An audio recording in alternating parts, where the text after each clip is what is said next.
while we deal with some of these rainy conditions over the next few days, no better excuse than to grab a good book and snuggle up on the couch. We have a new book on the Day-to-Day bookshelf this morning. From Alan Gratz comes the historical drama War Games. And joining us now to talk all about it is the author himself. Alan, good morning. How are you doing?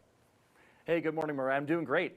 I'm so happy to have you on. We love a good page turner. That's what I like to call them here on Day-to-Day when it comes to books. I'm excited for you to share. So please tell the viewers more about the book. What's the plot here? It sounds good. Sure. Yeah, so War Games is a story of the 1936 Berlin Olympics.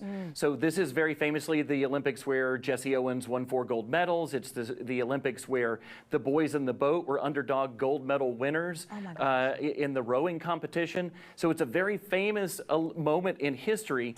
And my story is about a 13-year-old girl who goes to the Olympics as a part of the American gymnastics team, hoping to win a gold medal. But while she's there, she sees all of the darkness behind the scenes, all of the things that the Nazis are doing that they've been covering up. And she sees all the darkness behind the glitz and glamour of the Olympics. And when she sees that, she can't help but do something about it. And so she teams up with a group of international athletes who plan to rob the German National Bank while they are in town to stick it to the Nazis. So it is a heist story mixed with a sports story.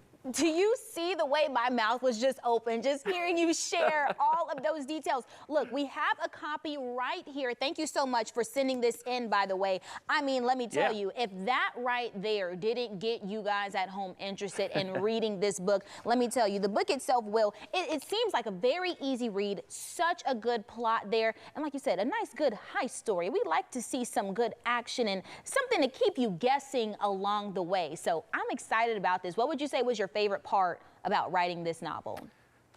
I love sports, and so I was able to get a lot of the actual Olympic stuff in there. But I think probably my favorite part was designing the heist. So the bank at the time had a whole bunch of actual security traps and booby traps. Like they had an electrified elevator shaft that they had to get down, kind of like like an Ocean's 11 kind of scenario. There were 2 guards who lived in the vault 24/7 that they have to get past. There's also a booby trap to where this was real life. If they set off the alarm, it would flood the vault with water and it would drown the people who were trying to rob it. So I have all these different booby traps that the kids have to get past to steal the gold. So I had a lot of fun designing that as well. We know that they're going to come up with some creative ways to do just that. Now, the good thing here is that the book isn't the only thing that's out right now. You also have this second graphic novel. Please tell us more about it. Sure. So the original Refugee was a prose novel. It came out in 2017, and it's the story of 3 different kids in 3 different time periods in 3 different parts of the world who are all driven from their homes by violence and have to try and find a place of refuge for themselves and their families. And I wrote that book originally to try and shine a light on the refugee crises in the present day and in the past. And one of the things I try to do with historical fiction is give faces and names to statistics. And so with this book, the graphic novel, we're literally giving faces to these characters because you can see them on the page. So now what kids had to imagine before in the prose novel, they can now see on the page in the graphic novel. I mean, this is great. And let me tell you, even the detail that you have here, it's definitely something that will keep kids, I will say of all ages, interested and intrigued with the story. I mean, you've definitely taken your time to make this a work of art. I'm so excited. From talking about things like, you know, refugees to, of course, World War II, why do you think that this type of historical or these type of historical novels resonate with today's middle grade readers? I think, so first of all, for people who don't know, middle grade is kind of like ages 8 to 14. It's upper elementary through middle school, sometimes up a little bit into high school. And this may sound silly, but I think that middle grade readers have a really strong sense of justice.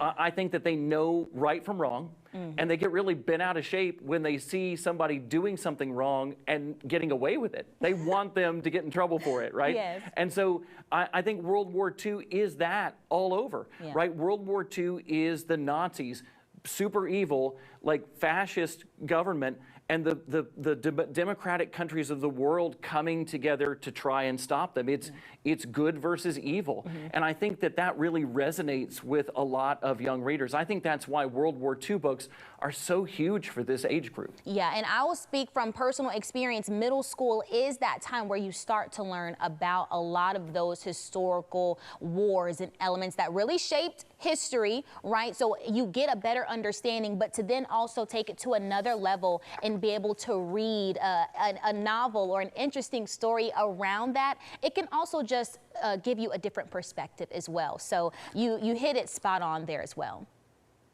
I agree, and I think this is an age we call young adult, and we have to remember they're kids out playing on kickball at recess, but then when they come back into the classroom, they are trying to figure out who they're going to be as adults. They're trying to figure out who they're going to be in their community and in the world at large as they grow up. And I love writing books for this transitional moment in childhood where I don't have all the answers, but I can ask a lot of the same questions that they're asking about the world and the past and how we got to where we are today. Awesome, awesome, awesome. Now, this is going to be my last quick question for you. Now, Refugee remained on the New York Times bestseller list for more than 5 years. First of all, congratulations. That is incredible. Thank you. Why was the time right to reimagine this story as a graphic novel? Unfortunately, it's always a good time to talk about refugees because we have more refugees in the world than we ever have in history. The United Nations says that there are more refugees in the world than at any time in human history. That includes World War II, when we had a world war driving people from their homes.